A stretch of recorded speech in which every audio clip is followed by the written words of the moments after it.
گزشتہ ہفتے میں سورہ انعام کی آیت نمبر 65 پر گفتگو ہو رہی تھی۔ اس سے پہلے کی آیتیں آپ سن چکے ہیں۔ ایسا لگتا ہے کہ پوری سورہ انعام توحید کے اس بات پر ہے اور مختلف زاویے سے اللہ کی وحدانیت پر دلائل پیش کیے گئے ہیں۔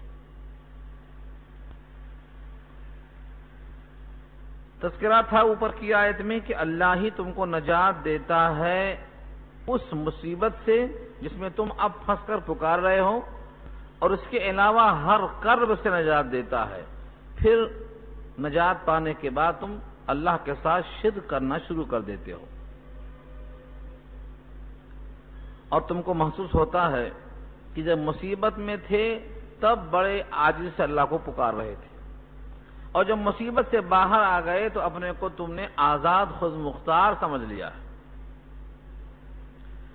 اللہ کے قوانین کی تقسیم نہیں ہے کہ 2 گھنٹے اللہ کی اطاعت کریں گے، بقیہ آزاد ہیں جو چاہیں کریں گے، یا اللہ کے احکامات کی تقسیم نہیں ہے کہ فلاں فلاں حکم مانیں گے بقیہ حکم نہیں مانیں گے۔ یہ عبادیت اور بندگی کے خلاف ہے۔ نبی کی لائی ہوئی شریعت پوری کی پوری ماننا ہے، جمیع ما جاء بہ الرسول، تب ایمان بنے گا۔ تو شرک کرنے والا یہ بھول جاتا ہے کہ ابھی تھوڑی دیر پہلے مصیبت میں نے اس کو پکارا تھا، میری مصیبت دور کر دی گئی، سختیاں تلخیاں سب ختم کر دی گئی۔ جیسے ہی راحت میں آتا وہ سمجھتا ہے کہ اب میری لگام کسی کے ہاتھ میں نہیں ہے۔ ہماری حیات اللہ کی عطا ہے، ہر وقت اسی کی قدرت میں ہے۔ جس وقت چاہا ہماری حیات سلب کر لے سکتا ہے۔ لکھا جا چکا ہے ہماری حیات کب تک ہے، مگر اسی کے علم ہے۔ ہم اس کے تصرف سے کبھی آزاد نہیں ہیں، ہم کبھی اس کی اطاعت سے باہر نہیں جا سکتے، ہم کبھی اپنی چلا نہیں سکتے۔ اس لیے اللہ نے کہلوایا ہے مصیبت میں پکارنے والوں اور نجات کے بعد پھر شرک کرنے والوں، سنو نبی کی زبان سے، قل هو القادر علی ان یبعث علیکم عذابا من فوقکم، کہہ دو وہی قادر ہے، هو القادر۔ آج کل لوگ پکارتے ہیں اے قادر ادھر آ، یہ انتہائی مشرکانہ لفظ ہے۔ کوئی دوسرا قادر نہیں ہے، هو القادر۔ بقیہ سارے بندے عبد القادر بن سکتے ہیں، قادر نہیں بن سکتے۔ قادر پکارنا انتہائی مشرکانہ لفظ ہے۔ اللہ کی صفتوں میں سے کوئی صفت بندے کو آپ دے کر نہیں پکار سکتے۔ رحمان اینڈ سینس غلط لفظ ہے، عبد الرحمان بولنا ہے۔ رحمان کے بیٹے کہاں ہیں، رحمان کی بیوی کہاں ہے؟ رحمان اینڈ سینس کیسے صحیح ہو سکتا؟ رحمان اللہ کا لفظ ہے، رحمان اللہ کا صفاتی نام ہے، اس کے ساتھ اینڈ سینس لگانا انتہائی مشرکانہ لفظ ہے، مگر تصور میں نہیں ہے۔ کیوں؟ عربی نہیں آتی، چلائے رہیں گاڑی۔ هو القادر، اللہ کی ذات قادر ہے، سارے بندے عبد القادر ہیں، قادر کے بندے ہیں۔ اللہ نے کہا هو القادر، کہہ دو وہی قدرت والا ہے۔ کس بات پر؟ علی ان یبعث علیکم عذابا من فوقکم، اس بات پر کہ بھیجے تم پر کوئی عذاب تمہارے سروں پر سے۔ سوچتے ہوں گے یہ جب آیت نازل ہوئی تھی کہ سروں پر سے عذاب کیسے آئے گا؟ اللہ نے اوپر سے پتھراؤ کر دیا تھا۔ قوم لوط پر اوپر سے پتھراؤ کیا کہ نہیں کیا؟ یہ اوپر کا عذاب تھا۔ اوپر سے بارش برسایا تھا قوم نوح پر، نیچے سے پانی بھی ابلتا تھا، اوپر سے بارش آتی تھی، وہ بارش اور نیچے کے پانی سے مل کر طوفان نوح آیا تھا۔ یہ اوپر کا عذاب تھا۔ اللہ تعالیٰ اوپر سے عذاب دینے پر قادر ہیں، اور آج تو اوپر سے اتنے عذاب کی قسمیں ہیں کہ ہم بول نہیں سکتے۔ جب دیکھو میزائل برس رہا ہے، جب دیکھو میزائل برستا ہے، دیکھے دیکھے تک گھر تباہ ہو جا رہا ہے۔ اوپر کا عذاب تو اب بے شمار ہو گیا ہے، اور گزشتہ یہ بحث آ چکی ہے۔ یہ نہیں سمجھنا کہ فلاں اور فلاں اور فلاں کر رہے ہیں، یہ سب ہمارے اعمال کا نتیجہ ہے۔ اعمالکم عمالکم، ہم نے اللہ کی نہیں مانی، رسول کی نہیں مانی، قرآن کی نہیں مانی، تو اللہ کی طرف سے ہمارے اوپر یہ آفتیں مقرر ہو گئی ہیں۔ مثال دیا تھا میں نے، کتے کو پتھر لگتا تو کتا پتھر کو نہیں بھوکتا، پھینکنے والے کو بھوکتا ہے۔ اور گزشتہ آپ درس میں سن چکے ہیں کہ زمین پر پتا بھی گرتا ہے تو اللہ کے علم میں ہوتا ہے۔ جب پتا گرتا ہے اللہ کے علم میں ہے، تو اتنے بڑے بڑے میزائل سے اتنے بڑے بڑے گھر، اتنی عمارتیں گر جا رہی ہیں، یہ اللہ کے علم میں نہیں ہے؟ ذرہ ذرہ اللہ کے علم ہے۔ پھر ایسا ہو کیوں رہا ہے؟ وہ طاقتور ہے، وہ قدرت والا ہے، وہ جو چاہے کر سکتا ہے، علیم اور خبیر اور بصیر اور سمیع ہے۔ اس لیے کہ ہم نے اعمال ہی ایسے بنائے ہیں، جیسے اعمال جائیں گے اوپر ویسے فیصلے اوپر سے نازل ہوں گے۔ ذاتی رائے نہیں ہے۔ قرآن کریم کے الفاظ 22واں پارہ سورہ سبا کے ہیں، الیہ یصعد الکلم الطیب والعمل الصالح یرفعہ، اسی کی طرف چڑھتے ہیں عمل صالح اور کلمہ طیبہ۔ پاکیزہ کلمہ اوپر جائے گا، پاکیزہ عمل اوپر جائے گا تو اللہ کی رحمتیں نازل ہوں گی۔ اگر سارے اعمال صحیح ہیں پھر بھی آفت آئی تو اب دو حال سے خالی نہیں، یا تو رفع درجات کے لیے ہے، ترقیات کے لیے ہے جیسے انبیاء پر آئیں، یا پھر گناہ کے جھڑنے کے لیے ہے تاکہ بندہ یہیں پاک اور صاف ہو جائے اور وہاں درجات میں کوئی رکاوٹ نہ ہونے پائے۔ تو اللہ قادر ہے اللہ اس بات پر ان یبعث کہ بھیجیں علیکم تم پر عذابن میں تنوین ہے، کسی قسم کا عذاب بھیجنے پر قادر ہیں، ہواؤں کا عذاب، پانی کا عذاب اور کچھ آسمان کو گرانے کا عذاب۔ آسمان کا ٹکڑا بھی گر سکتا ہے، اللہ فرماتے ہیں کسفم من السماء، آسمان کا ٹکڑا تمہارے اوپر گرا سکتا ہوں میں۔ کیوں؟ لٹکا ہوا ہے بغیر ستون کے، کوئی کھمبا نہیں ہے اس میں، نہ گریسنگ نہ آئلنگ، کچھ نہیں، یہ آسمان کا ٹکڑا تم پر گر سکتا ہے۔ او نسقط علیہم من السماء، ہم آسمان کا ٹکڑا تم پر گرا سکتے ہیں۔ اور عذابا من فوقکم کے بعد فرمایا او من تحت ارجلکم، ارجل رجل کی جمع ہے، رجل کے معنی پیر، تحت کے معنی نیچے، تحت ارجلکم تمہارے پیروں کے نیچے سے بھی عذاب آ سکتا ہے۔ طوفان نوح میں پانی نیچے سے بھی آیا تھا، فارت تنور، پانی کہاں سے ابلا تھا؟ تنور سے ابلا تھا۔ سونامی عذاب کہاں سے آیا؟ نیچے سے آیا۔ آذربائیجان کا زلزلہ کہاں سے آیا؟ نیچے سے آیا۔ امرگا اور لاتور کا زلزلہ کہاں سے آیا؟ نیچے سے آیا، زندہ دفن۔ ایران کا زلزلہ کہاں سے آیا؟ نیچے سے آیا۔ یہ اللہ کی طرف سے ہے، چکھاتے ہیں اللہ، اپنی قدرت کا اظہار فرماتے ہیں۔ او من تحت ارجلکم، تمہارے پاؤں کے نیچے سے بھی عذاب لانے پر ہم قادر ہیں۔ تم یہ مت سمجھو کہ خشکی پر ہیں، شیش محل میں ہیں۔ سورہ نساء میں کہا اللہ نے، سن چکے ہیں پیچھے آپ درس میں، اینما تکونوا، تم کسی جگہ رہو، یدرککم الموت، تمہیں موت پکڑ لے گی۔ ولو کنتم فی بروج مشیدہ، اگرچہ تم مضبوط محل میں ہو۔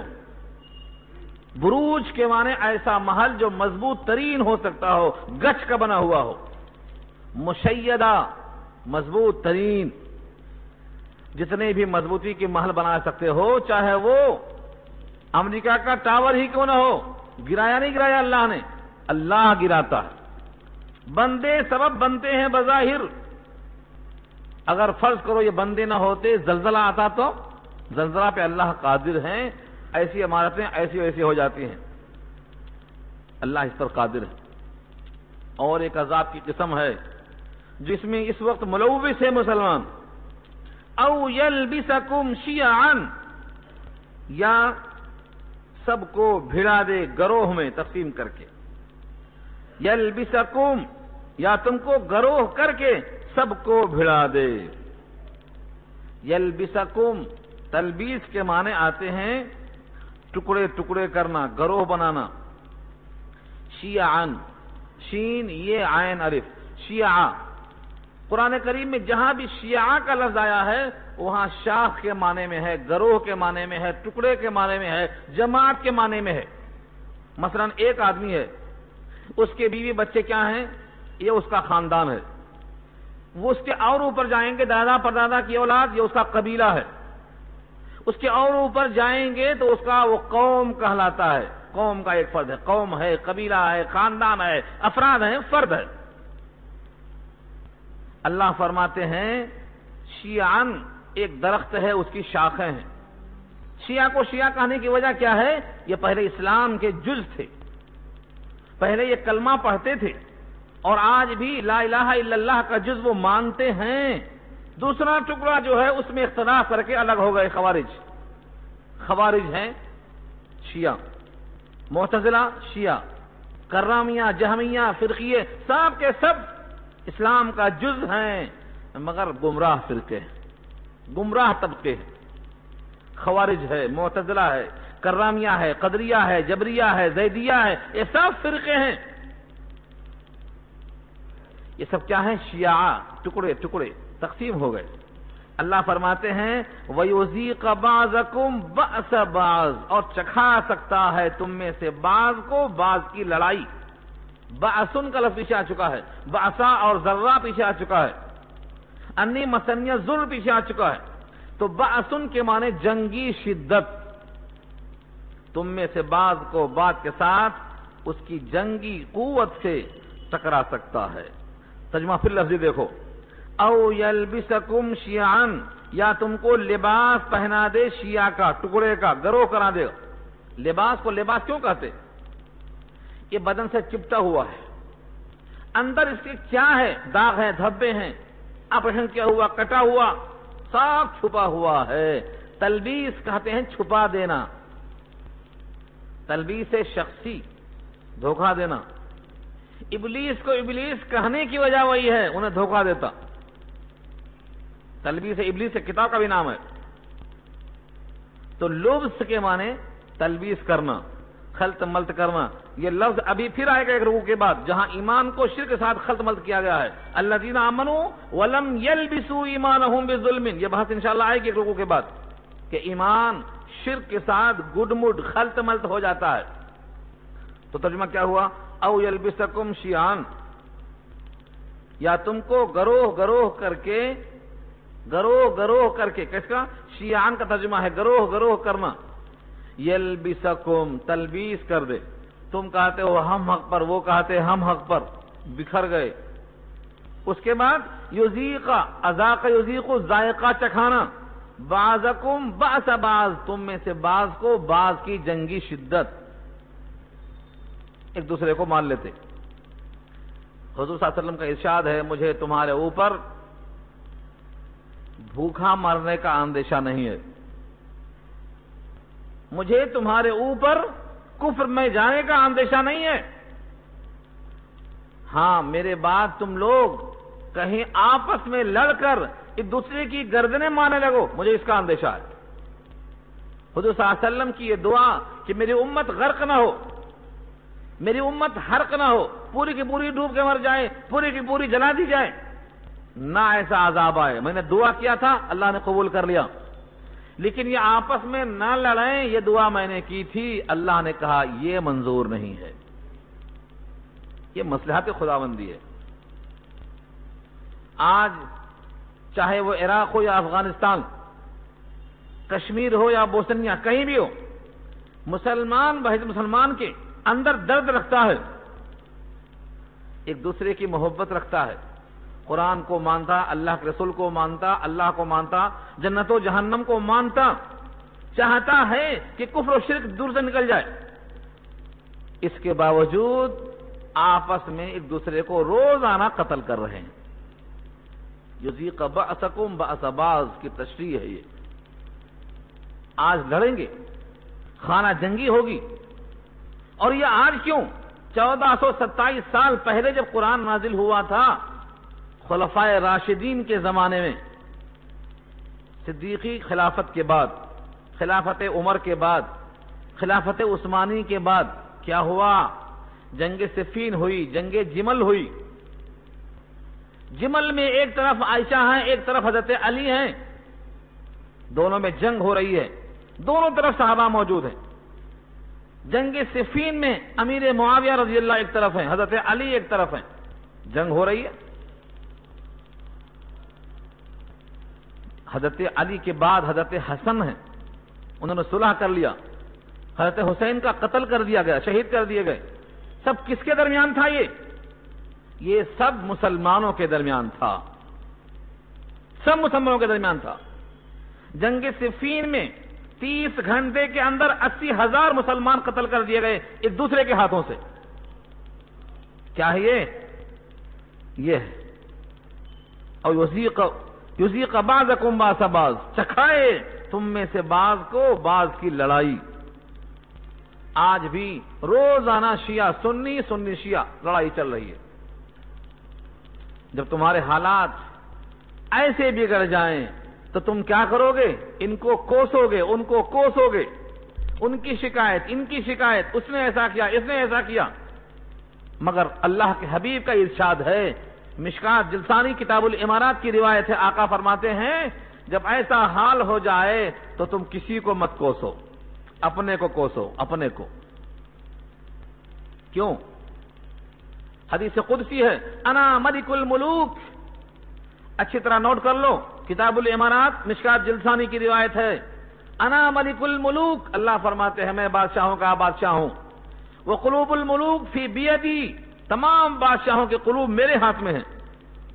اقلب کیف اشاء، جس طرح چاہتا ہوں پلٹتا ہوں.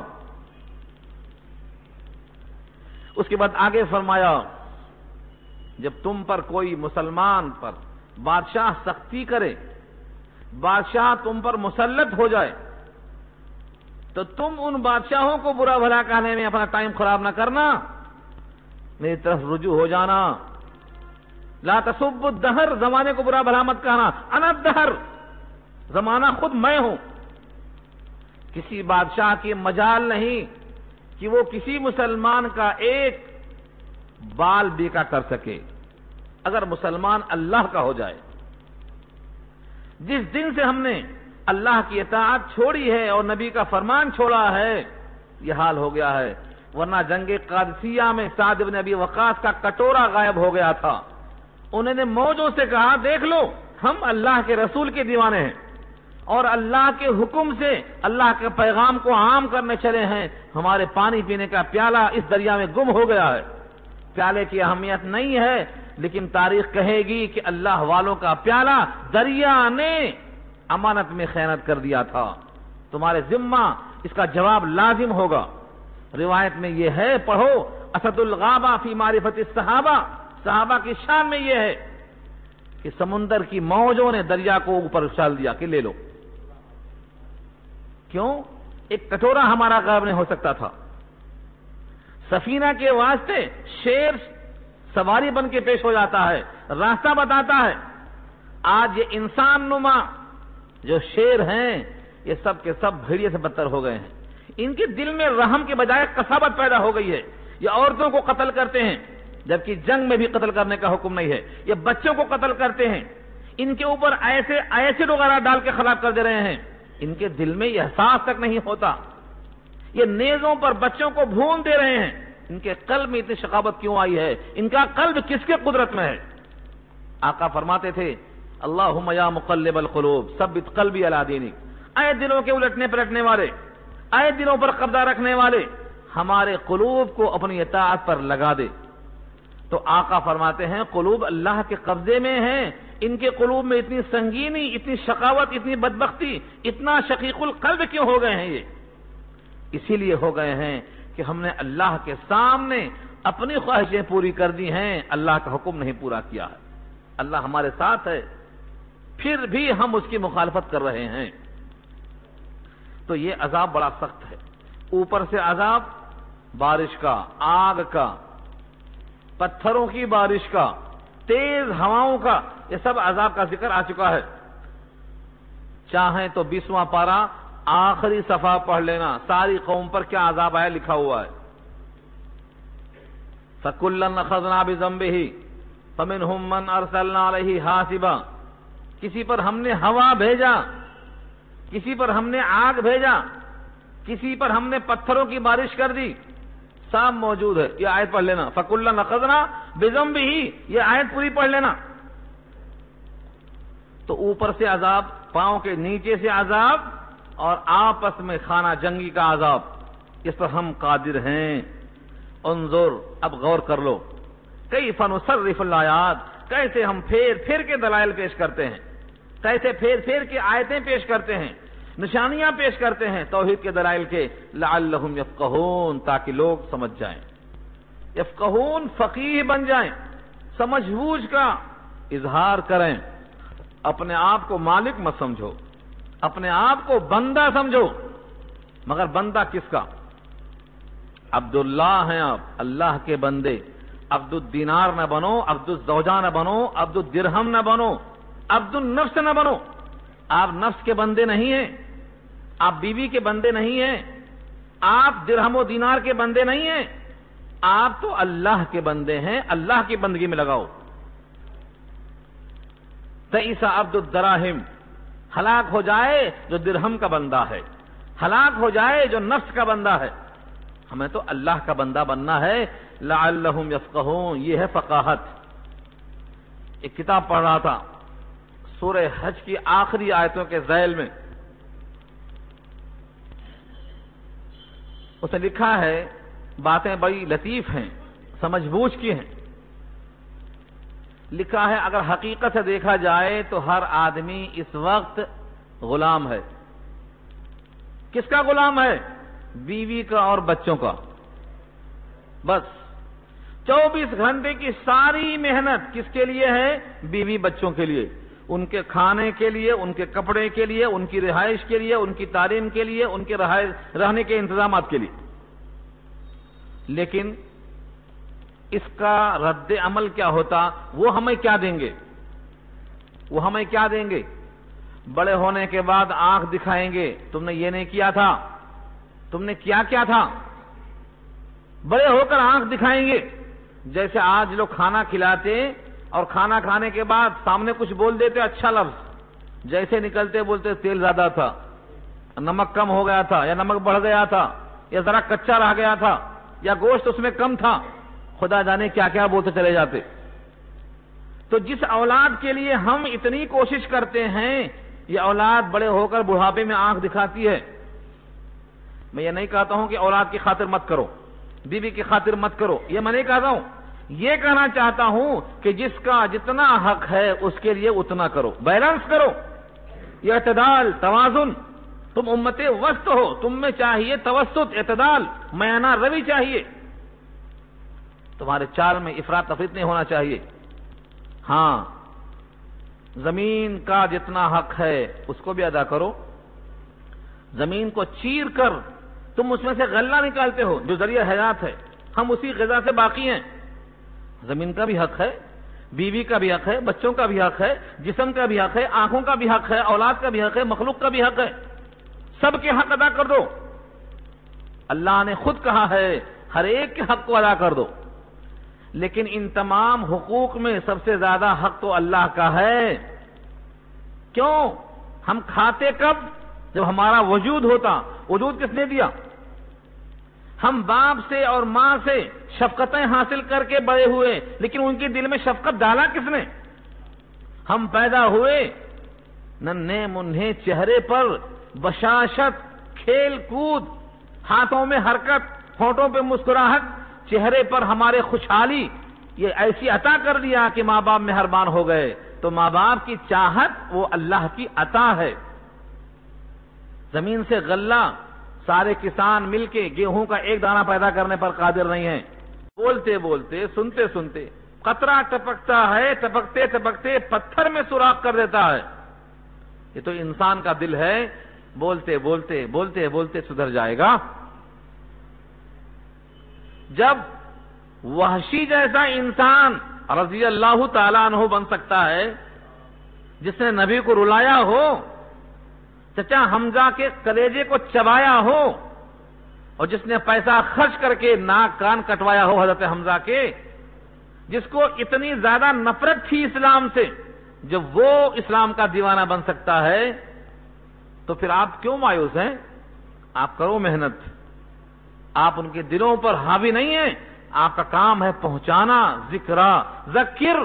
ایک جگہ تو آرڈر ہے اللہ کا، سورہ زاریات پارہ 27 میں اللہ نے آرڈر دیا، وذکر فإن الذکری تنفع المؤمنین، نصیحت کرو، نصیحت نفع دیتی ہے ایمان والوں کو، اور ایمان والا اگر نہیں ہے تو بھی یہ کہاں سے لائے؟ نبی کی سیرت سے لائے، نبی کی سیرت سے لائے۔ اگر ایمان والا ہے تب تو نفع ہوگا ہی ہوگا، کیونکہ ایمان لانے کا مطلب میں اس کتاب کو مانتا ہوں، تب تو ہوا ایمان والا۔ اور جب مانتا ہوں تو جیسے اس طرح ملے گی یہ مسئلہ ہے مان لے گا۔ آپ کو یاد ہوگا ہندا جس نے وحشی کو خریدا تھا، یہ کام کروایا تھا حضرت حمزہ کے قتل کا، اس ہندا نے جب نبی کے ساتھ محفل میں گفتگو شروع ہوئی اور اسلام قبول کرنا چاہا تو اس نے کہا تھا آج سے پہلے اس زمین پر کوئی چہرہ نہیں تھا جس کی نفرت میرے دل میں اس سے زیادہ ہو، اور آج زمین پر کوئی چہرہ نہیں ہے جس کی محبت آپ سے زیادہ ہو۔ یہ ہندا کے دل میں اتنی نفرت تھی، اتنی محبت کیوں آئی؟ کیونکہ دل اللہ کے قبضے میں ہے۔ وحشی بھاگ گئے تھے، نا امید ہو کے چلے گئے تھے کہ میرا کوئی سہارا نہیں بن سکتا، لیکن آیتیں نازل ہوئیں کہ نہیں، نبی کے دامن رحمت میں ابھی بہت جگہ ہے، اللہ کی رحمت اور اللہ کی طرف سے مغفرت تمہارے گناہوں سے بہت وسیع ہے، آ جاؤ۔ اللہ سارے گناہوں کو معاف کرنے کو تیار ہے۔ تو نفع ہے، ذکر تو کرو، نصیحت تو کرو، پہنچاؤ تو صحیح اللہ کے پیغام کو۔ کیوں پہنچائیں گے؟ اللہ نے فرض کیا ہے پہنچانا، آپ نہیں پہنچائیں گے تو قیامت میں سرخرو نہیں ہو سکیں گے۔ اگر آپ نہیں پہنچائیں گے تو غافل میں شمار کیے جائیں گے۔ غافل کا مطلب بیل بھی کھاتا، بھینس بھی کھاتی، بکری بھی کھاتی، شیر بھی کھاتا، سارے جانور کھاتے، کھاتے پیتے بچوں میں رہتے مر جاتے۔ اگر انسان بھی ایسا کیا تو اللہ فرماتے ہیں یہ چوپایوں سے بدتر ہے، اس کو حساب دینا پڑے گا۔ کل انعام بل ہم اضل، قیامت میں اللہ کی پوچھ سے نہیں بچے گا۔ سوال دونوں سے ہوگا، رسولوں سے بھی اور جن کے پاس بھیجے گئے ان سے بھی۔ سورہ اعراف کا پہلا رکوع دیکھو، فَلَنَسْأَلَنَّ الَّذِينَ أُرْسِلَ إِلَيْهِمْ وَلَنَسْأَلَنَّ الْمُرْسَلِينَ، جن کی طرف رسولوں کو بھیجا گیا تھا ان سے پوچھیں گے کوئی آیا تھا، اور جن کو بھیجا تھا ان سے پوچھیں گے ماذا اجبتم، کیا جواب ملا تھا۔ سوال دونوں سے ہوگا۔ اب نبی نہیں آئے گا تو اب جو ہندوستان کے کروڑوں کافر مشرک کلمہ طیبہ کے بغیر مر کر جہنم میں جا رہے ہیں، ان سے اللہ پوچھے گا تمہارے پاس کوئی آیا تھا؟ تو کہیں گے نہیں میاں، سب مستے ولیمے کی دعوت میں، کون آتا میرے پاس؟ اجی گاؤں میں تو کیا آتے، شہر میں بھی نہیں گئے تھے۔ کنتم خیر امۃ اخرجت للناس، یہ آیت پڑھتے ہیں لیکن ستیاناش کر دیتے ہیں۔ ستیاناش کیوں؟ اخرجت للناس کا ترجمہ کیا ہے؟ سارے انسانوں کے واسطے تم پیدا کیے گئے ہو، تمہیں اللہ نے چنا ہے۔ هو اجتباکم، سورہ حج کی آخری آیت ہے، هو اجتباکم، تم کو چن لیا ہے اللہ نے کہ اب نبی نہیں آئے گا تم یہ کام کرو گے۔ یہ کام کو اس واسطے کرنا ہے کہ ہم کو چنا ہے اللہ نے، کروڑوں انسانوں میں سے صاحب انسان بنایا ہے، مسلمان بنایا ہے، نبی کی امت میں رکھا ہے، اور ہم جانوروں کی طرح صرف کھانے پہننے کپڑے عیش میں اگر رہ جائیں تو ہم سے مواخذہ ہوگا۔ تم اشرف المخلوقات تھے، تم نبی کے نائب تھے، اللہ کے خلیفہ تھے، صاحب قرآن تھے، صاحب ایمان تھے، تمہارے سامنے لوگ لا الہ الا اللہ کے بغیر مر رہے تھے، تمہارے سامنے لوگ مورتی کی پوجا کر رہے تھے، تمہارے سامنے لوگ اپنے خواہشات کی پوجا کر رہے تھے، تم کیا کرتے رہے؟ تو آپ کہیں گے لا لا لا ادری، ہم مصروف تھے، ہم مصروف تھے، ہمیں خبر نہیں۔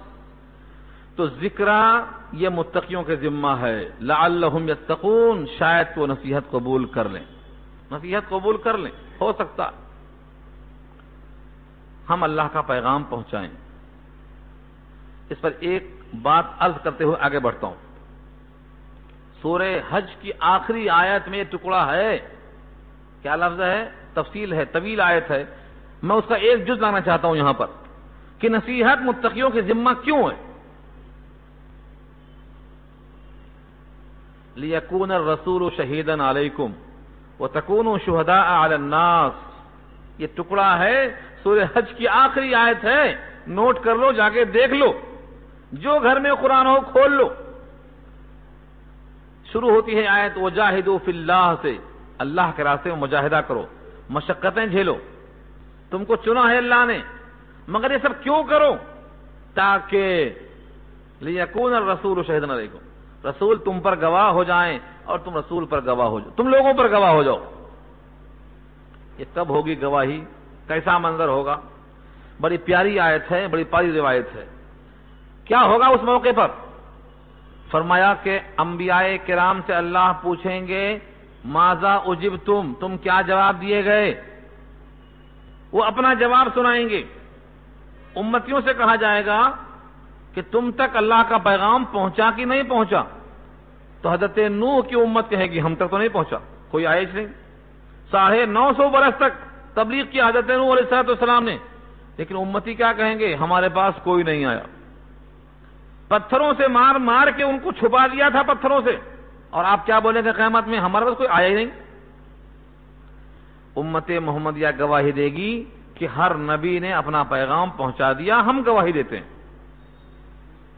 ہم گواہی دیتے ہیں ہر نبی نے اپنا پیغام پہنچا دیا. وہ لوگ جرح کریں گے تم تو بعد میں پیدا ہوئے، ارے میاں تم تھے ہی نہیں، تمہاری گواہی کا اعتبار کیا ہے؟ تم گواہی دینے کے لائق تو بنو پہلے. وہ کہیں گے ہم سے ہماری اس کتاب نے کہا تھا، قرآن مجید نے، اور ہم سے ہمارے نبی نے کہا تھا کہ ہر نبی نے پیغام پہنچا دیا ہے. اور اللہ کے نبی اس وقت بلائے جائیں گے اور وہ گواہی دیں گے کہ ہاں میں نے امت سے کہا تھا اس آیت کے ذریعے سے کہ ہر نبی نے پیغام پہنچا دیا ہے، اور مجھ کو اس کتاب میں لکھا ہوا ملا ہے. یہ کتاب جبریل لے کے آئے ہیں، جبریل کو آپ نے بھیجا ہے.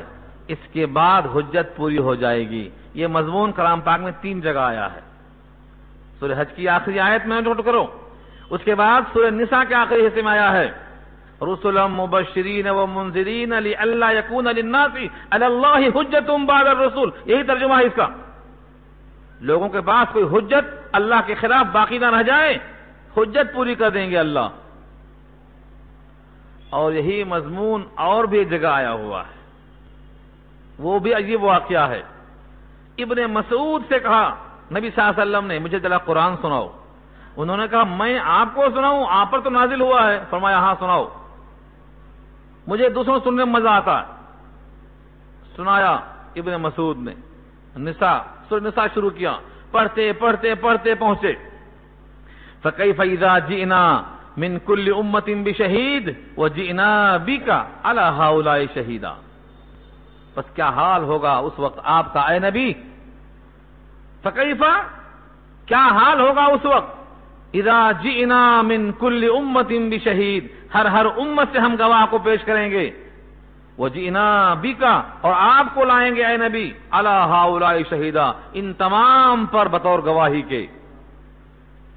ابن مسعود کہتے ہیں مجھے حضور نے کہا حسبک حسبک، بس کرو بس کرو. جب اٹھا کر نگاہ دیکھا نبی کے چہرے کو تو دونوں آنکھیں آنسوؤں سے بہہ رہی تھیں، کیونکہ اس آیت میں قیامت میں محشر میں پیش ہونے کا منظر سامنے آ گیا. آنکھیں اشکبار ہو گئیں. تو یہ آیت سورہ نساء کی، سورہ حج کی آخری آیت، اور یہ ٹکڑا کہ نصیحت متقیوں کو فائدہ دیتی ہے، لعلہم یتقون، شاید کہ متقی بھی بن جائیں.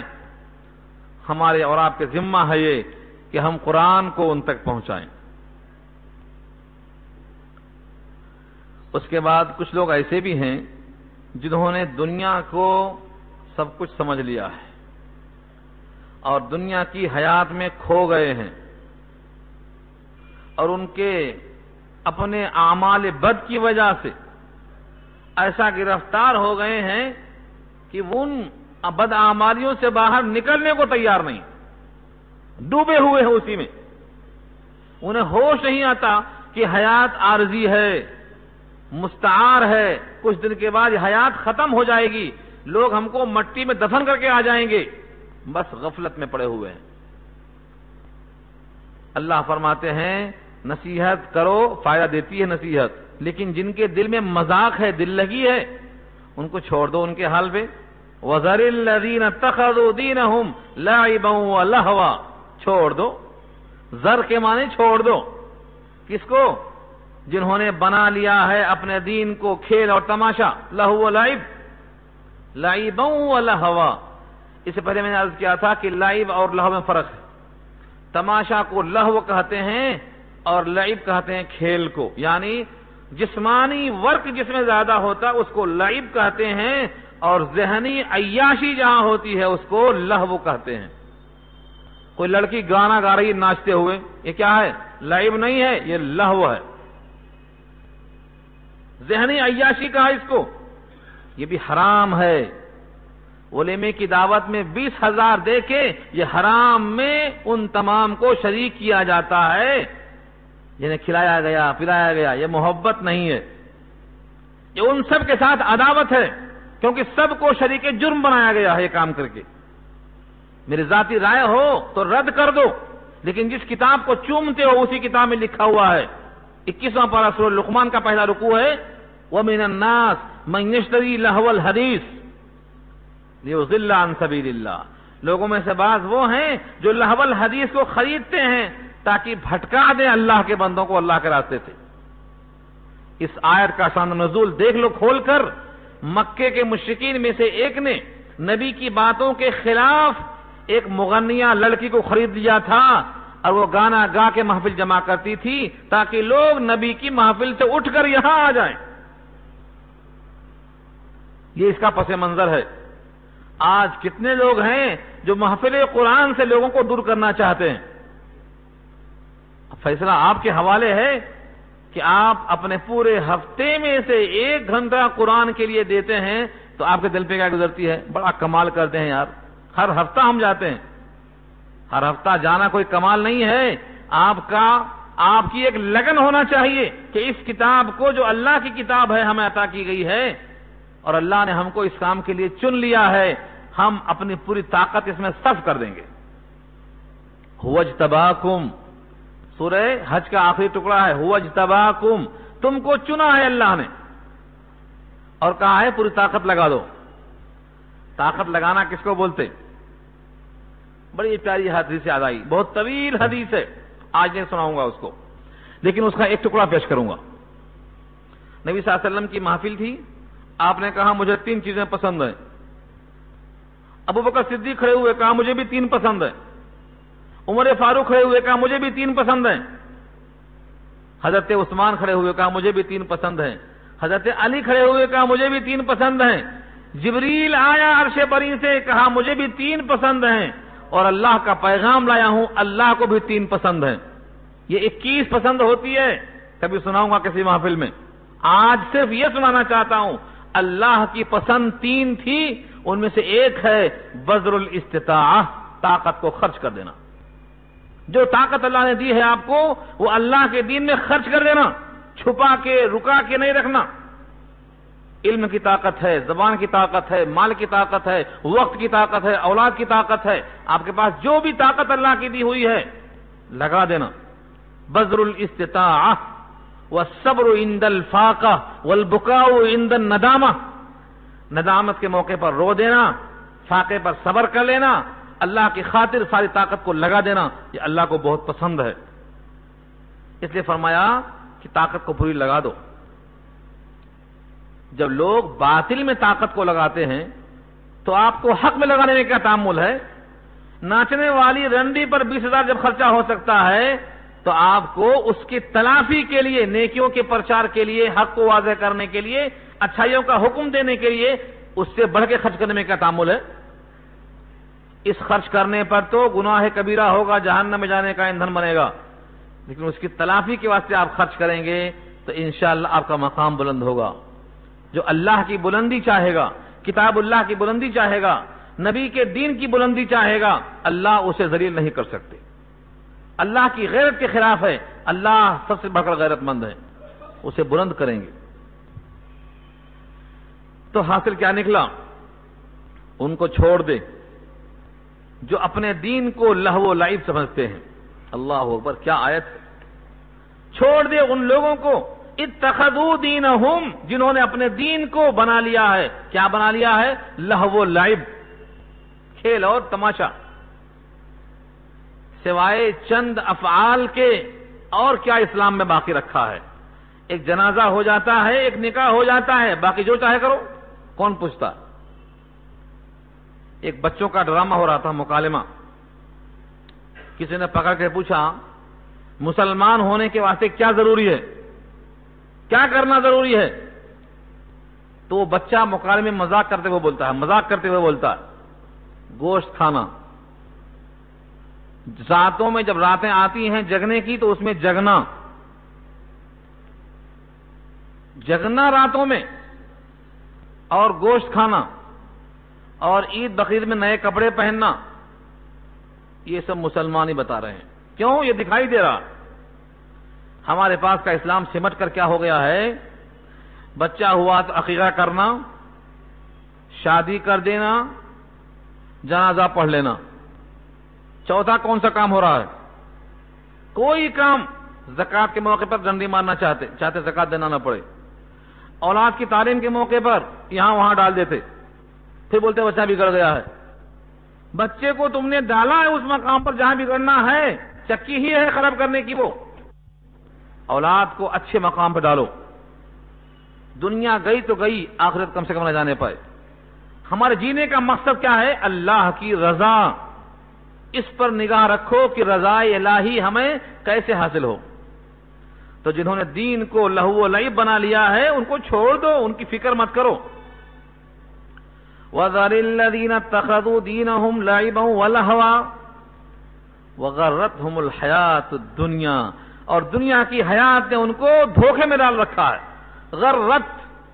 غرہ غرور کے معنی دھوکے میں ڈالنا۔ دنیا کا گھر، دنیا کا عیش، دنیا کی دولت، دنیا کی نوکر چاکر، دنیا کی ترقی، بڑے بڑے عہدے پر فائز، اسی میں ایسا ہے، مست ہے۔ کیا ہے اللہ کا نبی، کیا ہے اس کی سنت، کیا ہے اس کی کتاب، کچھ پتہ ہی نہیں، چلا گیا اسی رو میں۔ وَذَكِّرْ بِهِ أَن تُبْصَرَ نَفْسٌ بِمَا كَسَبَتْ، اور نصیحت کرو اس کو قرآن کے ذریعے سے۔ ذکر، نصیحت کرو، بِهِ، یہ بِهِ مرجع ہے، لوٹتا ہے قرآن کی طرف، قرآن کے ذریعے سے نصیحت کرو۔ اگر سارے اختلافات کو ختم کر کے قوم کو متفق کرنا ہے تو سوائے قرآن کے اور کوئی شکل نہیں ہے۔ جب تک لوگ قرآن کریم پر اکٹھا نہ ہوں گے، اتفاق کی اور کوئی شکل نہیں ہے۔ تقریریں کرتے چلے جاؤ، اتفاق و اتحاد کی ہونے والا نہیں ہے۔ قیامت کی صبح آ جائے گی، اتفاق و اتحاد نہیں ہوگا جب تک آپ قرآن کو پیش نہ کریں گے، قرآن کے مطابق مقصد حیات نہ بنائیں گے۔ نظریہ حیات جب تک ایک نہ بنے گا، اتفاق پیدا نہیں ہو سکتا ہے۔ اتفاق و اتحاد بولنے سے نہیں آتا۔ شیخ الہند جب جیل سے نکلے، اسیر مالٹا، انگریزوں نے کالا پانی بھیج دیا تھا شیخ الہند کو۔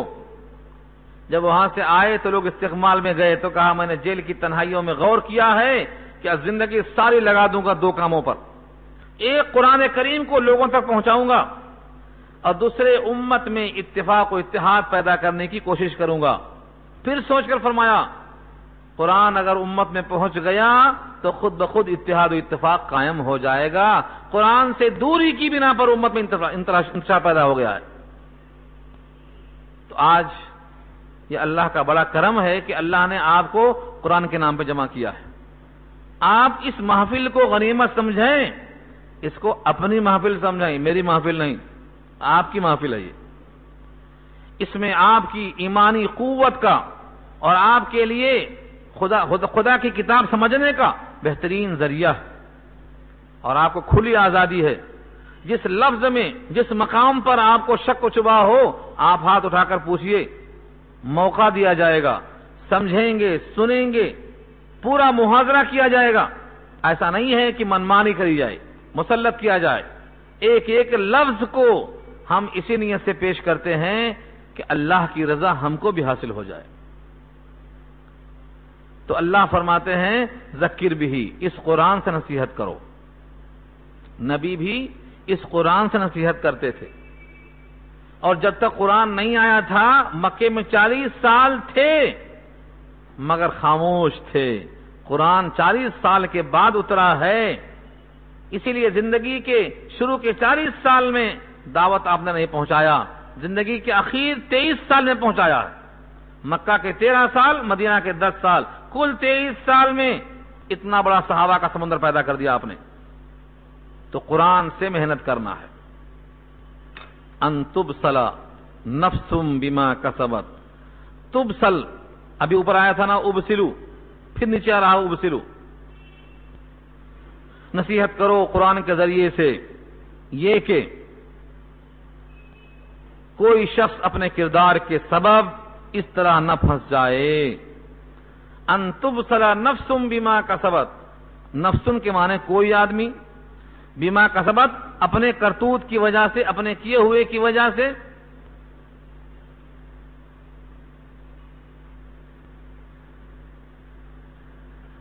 آپ کے لیے ہے، میرے واسطے نہیں ہے۔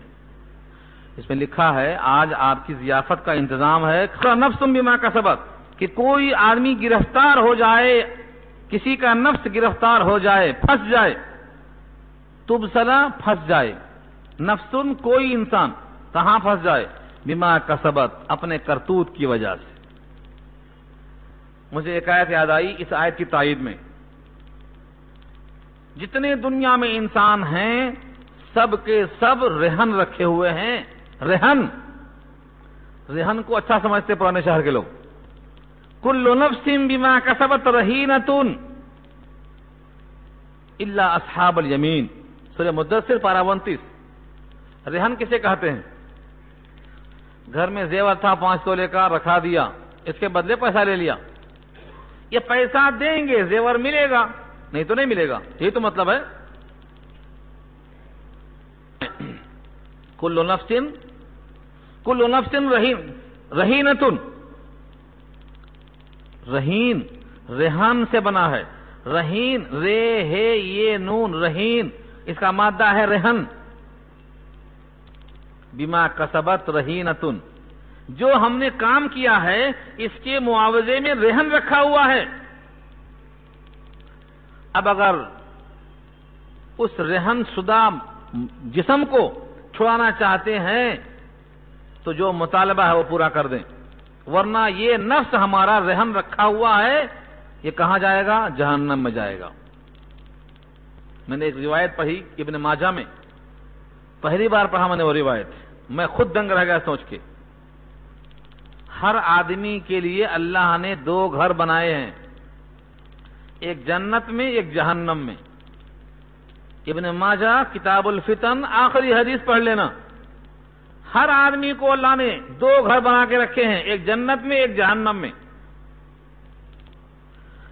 جنت کے لائق ہوا تو قبر میں فرشتے کہتے ہیں، پہلے جہنم کو دکھاتے ہیں، کہتے ہیں دیکھ یہ بھی تیرے واسطے تھا، لیکن تم نے اچھے کام کیا، تم اس سے بچ گئے، اب تمہارا دائمی ٹھکانہ جنت ہے، یہ دکھا دیا۔ اور اگر جہنمی ہے تو پہلے جنت دکھا کے بولتے ہیں اس کو، دیکھ تیرا ٹھکانہ یہ تھا، لیکن تیری برائیوں کی وجہ سے تو اس سے محروم کر دیا گیا، اب ادھر کھول کے دکھاتے ہیں، یہ دیکھ یہ تیرا مقام ہے۔ تو جنت کا مقام، جنت کا گھر ہمارا رہن رکھا ہوا ہے، ہمارے عمل کی پاداش میں۔ ہم نے اس کی مرضی کے مطابق کام کیا تو اس مرضی پر چلتے ہوئے جو ہم نے محنت کی ہے اس کے عوض میں ہمارا گھر جو رہن رکھا ہوا ہے ہم کو مل جائے گا۔ یہاں وہی کہا گیا ہے، اتنا سمجھاؤ کہ کوئی آدمی اپنے کرتوت کی بنا پر پھنس نہ جائے، اس کا مواخذہ نہ ہو جائے، سمجھاؤ۔ لیس لہا من دون اللہ ولی ولا شفیع، نہیں ہے اس کے لیے اللہ کے سوائے کوئی ولایت کرنے والا، کوئی سفارش کرنے والا، ولی نہ شفیع۔ ولی کے معنی مددگار اور شفیع کے معنی سفارش کرنے والا۔ اگر کوئی آدمی خود پھنس گیا تو اب سفارش کام میں نہیں آتی۔ کتنا پھنسنا مراد ہے؟ مرنے کے وقت اگر شرک سے پاک نہیں ہے تو سفارش کام میں نہیں آتی۔ سفارش کب کام میں آتی؟ میں نے شاید تفصیل سے پیچھے بیان کر دیا ہے. سفارش کرنے والا اللہ کی اجازت پا چکا ہو. جس کی سفارش کی جاتی ہے اس میں سفارش کا استحقاق ہو، یعنی وہ کم سے کم صاحب ایمان ہو، شرک سے پاک ہو. اگر وہ صاحب ایمان نہیں ہے تو اس کے حق میں کسی کی سفارش اولاً تو ہوگی نہیں، اور کوئی سفارش کیا بھی تو نفع نہیں دے گی. یوم لا ينفع مال ولا بنون الا من اتى الله بقلب سلیم. سورہ شعراء پارہ 19 کے الفاظ ہیں. بیٹا مال کام میں نہیں آئے گا، دل کام میں آئے گا. سلیم دل، اس دل میں کیا ہو؟ اللہ کی توحید ہو، شرک سے بیزاری ہو. وَإِن تَعْدِلْ كُلَّ عَدْلٍ لَا يُؤْخَذْ مِنْهَا. اللہ اکبر. وَإِن تَعْدِلْ كُلَّ عَدْلٍ لَا يُؤْخَذْ مِنْهَا. جتنا سوچو کم ہے. اگر کوئی فدیہ دے گا، زر ضمانت دے کر چھڑانا چاہے گا، کل عدل، دنیا پوری دے دے، لا یؤخذ منہا، تو اس سے وہ فدیہ قبول نہیں کیا جائے گا. کہے گا مجھ کو چھوڑ دو عذاب سے، میرے عذاب کو مجھ سے دور کر دو. ہاں اس کے معاوضے میں میری ماں کو، میرے باپ کو، میرے بیٹے کو، میرے بھائی کو، میرے پورے قبیلے کو، گھرانے کو، سب کو لے لو عذاب میں، مجھے چھوڑ دو. جس بیوی پر جان قربان ہے، جس بچوں پہ آپ نثار ہیں، آپ نہیں، مراد اس سے وہ انسان ہے جو شرک کے بغیر جائے گا، جو شرک کے ساتھ جائے گا. کیا کہے گا؟ بھاگے گا، بیوی کو دیکھ کر بھاگے گا اور اللہ سے کہے گا کہ مجھے نجات دے دو کسی حال میں. یوم یفر المرء من اخیہ وامہ وابیہ وصاحبتہ وبنیہ. یہ سورہ عبس کی آیت ہے، اور سورہ معارج میں کہا، سورہ معارج پارہ 29 میں تو بہت واضح ہے. لو یفتدی من عذاب یومئذ ببنیہ. جملہ دیکھو، لو یفتدی، کاش کہ فدیہ قبول کیا جاتا اس دن کے عذاب کے بدلے میرے بیٹوں کا. لو یفتدی من عذاب یومئذ ببنیہ وصاحبتہ واخیہ وفصیلتہ التی تؤویہ ومن فی الارض جمیعا. زمین میں جتنے ہیں سب کو لے لو، ثم ینجیہ، پھر نجات دے دو. کلا، نہیں ہو سکتا. تو یہ اللہ کی طرف سے ہے.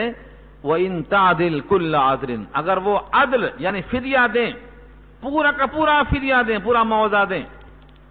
بلکہ سورہ 4 پارے کی آیت میں آیا ہے، زمین کو بھر کے سونا، تشت کو بھر کے نہیں، ایک گودام بھر کے نہیں، ملء الارض ذهبا، زمین کو بھر کے سونا پیش کرے بطور فدیے کے، تو اللہ فرماتے ہیں لن يقبل منہ، یہ قبول نہیں ہے. آج اپنے جیب کا 1 تولہ سونا خرچ کرنے کو تیار نہیں، اس دن عذاب سے بچنے کے لیے زمین کو بھر کے سونا بھی، اولاً تو اس کے پاس ہے نہیں، یہ بفرض محال ہے. سپوز اگر ہے اتنا اور دینے کو راضی ہے، اللہ ہنسیں گے. ہنسنے کا لفظ روایت میں آتا ہے، اور کہیں گے ابن آدم تجھ پہ افسوس، دنیا میں اگر دیا ہوتا تو 2.5% پہ میں راضی تھا، اس سے کم پر میں راضی تھا، اور یہاں تو پورا کا پورا دینے کو تیار ہے. وہاں یہ کام کر لیا ہوتا. جب زمین سستی تھی، جب نہیں خریدا، اب افسوس کر رہا ہے. کیا کر رہا ہے افسوس؟ سارے لوگ افسوس کر رہے ہیں، مہنگی ہو گئی زمین، نہیں خرید سکے، سب افسوس کر رہے ہیں. دنیا میں یہ حال ہے، وہاں تو سوچنا پڑے گا آپ کو. اس لیے وہاں کی فکر کرو، کسی حال میں وہاں جانا ہے. اللہ فرماتے ہیں اولئک الذین ابسلوا، وہی لوگ ہیں جو پھنس گئے. ابسلوا، پھنس گئے اپنے کردار کے سبب. بما کسبوا لہم شراب من حمیم، ان کے لیے پینا ہوگا گرم گرم. شراب بمانا مشروب کے آتے ہیں، اردو کی شراب نہیں ہے یہ. عربی میں شراب کو خمر کہتے ہیں، جس سے عقل چھپ جاتی ہے. حمیم کے معنی گرم پانی. کتنا گرم ہوگا یہاں نہیں ذکر کیا اللہ نے، سورہ حج میں ذکر کیا ہے. اتنا گرم پانی یصب من فوق رؤوسهم الحمیم یسحر به ما فی بطونهم والجلود ولهم مقامع من حدید، اوپر سے پانی ڈالا جائے گا سروں کے اوپر سے، یسحر به، اس کی بنا پر کھالیں گر جائیں گی، ما فی بطونہم والجلود، چمڑے بھی گر جائیں گے، اتریاں بھی گر جائیں گی۔ سورہ محمد نے کہا ہے فقطع امعاہم، اتریاں کٹ جائیں گی، اور سورہ کہف میں کہا ہے اگر منہ سے قریب کر لیں گے تو منہ کے چمڑے اس میں گر جائیں گے۔ وَإِن يَسْتَغِيثُوا يُغَاثُوا بِمَاءٍ كَالْمُهْلِ يَشْوِي الْوُجُوهَ، چہروں کو بھون ڈالے گا۔ بئس الشراب، بری ہے پینے کی چیز، یہاں فرمایا ہے وہی شراب، لہم شراب من حمیم، گرم گرم کھولتا ہوا مشروب دیا جائے گا۔ وعذاب علیم، المناک عذاب دیا جائے گا۔ کیوں یہ سب سزائیں کیوں؟ بما کانوا یکفرون، یہ بما میں بیا ہے صوبیہ ہے، یہ اس وجہ سے کہ وہ کفر کیا کرتے تھے۔ بما کانوا یکفرون، ان کے کفر کرنے کی وجہ سے ایسا ہوتا تھا۔ خلاصہ بحث یہ ہوا، آج کے درس کا خلاصہ پورا یہ ہوا کہ جب مصیبت میں اللہ کو پکارتے ہو تو راحت میں اللہ کو مت بھولو۔ جس طرح تم مصیبت میں تھے وہ قادر تھا، جب تم خوشحالی میں ہو تب بھی وہ قادر ہے، اوپر سے عذاب نیچے سے عذاب، آپس کا عذاب دینے پر قادر ہے۔ اللہ کی آیتوں میں غور کرو تاکہ سمجھ پیدا ہو۔ قوم کے جھٹلانے سے کچھ نہیں ہوتا، تم ان کے اوپر وکیل نہیں ہو، ہر خبر کا ایک وقت مقرر ہے، ان قریب جان لو گے۔ بری صحبت میں نہ رہو، جہاں اللہ کے خلاف، اسلام کے خلاف باتیں چلتی ہوں وہاں مت رہو، کیونکہ ان کی بری صحبت سے تمہارے دل پہ اثر پڑے گا برا۔ شیطان بھلا دے، بھول گئے تھے، یاد آنے کے بعد اٹھ جاؤ، اللہ معاف کریں گے۔ متقیوں کے ذمہ نہیں ہے غافلوں کا حساب، لیکن نصیحت ہے ان کے ذمہ تاکہ متقی وہ بھی ہو جائیں۔ ہاں ان کو چھوڑ دو جنہوں نے اپنے دین کو کھیل تماشا بنا رکھا ہے اور دنیا کی حیات میں انہیں غافل کر رکھا ہے۔ ہاں اپنا فرض پورا کرتے رہو، قرآن سے نصیحت کرتے رہو کہ ہر نفس قابل مواخذہ ہوگا اپنے کرتوت کی وجہ سے، اللہ کے سوا اس کا کوئی ولی کوئی شفیع نہ ہوگا۔ اگر فدیہ دیں گے زمین برابر تو قبول نہ ہوگا۔ یہی لوگ ہیں جو ماخوذ ہیں، پھنس گئے ہیں اپنے کرتوت کی وجہ سے۔ گرم پانی ہے، المناک عذاب ہے، اور کفر اس کا سبب ہے اور ریزن ہے۔ یہاں سے اب رکوع ختم ہوتا ہے، آیت نمبر 70 ہو گئی۔ اب نیا رکوع شروع ہوتا ہے، اس میں بہت سی اہم بحثیں آ رہی ہیں، خاص طور سے توحید کے دلائل پر۔ کیا ہم پکاریں ایسوں کو جن سے نہ نفع نہ نقصان، ہدایت کے بعد ہم پلٹ جائیں گمراہیوں کے ساتھ؟ شیطان نے جسے چھو رکھا ہے، دیوانہ بنا دیتا ہے، ویسا دیوانہ ہم اب نہیں بن سکتے ہدایت مل چکنے کے بعد۔ اس کے بعد احکامات ہیں کہ کیا کرنا ہے اور کیا نہیں کرنا ہے۔ اور پھر ابراہیم علیہ السلام نے اپنی قوم کو ان کے افکار کی اصلاح کیسے کیا، سورج کو، چاند کو، تاروں کو کیسے پیش کیا تھا، ان تمام باتوں میں دلیل پیش کی گئی ہے توحید کی۔ تو یہ بحثیں انشاءاللہ آئندہ آئیں گی۔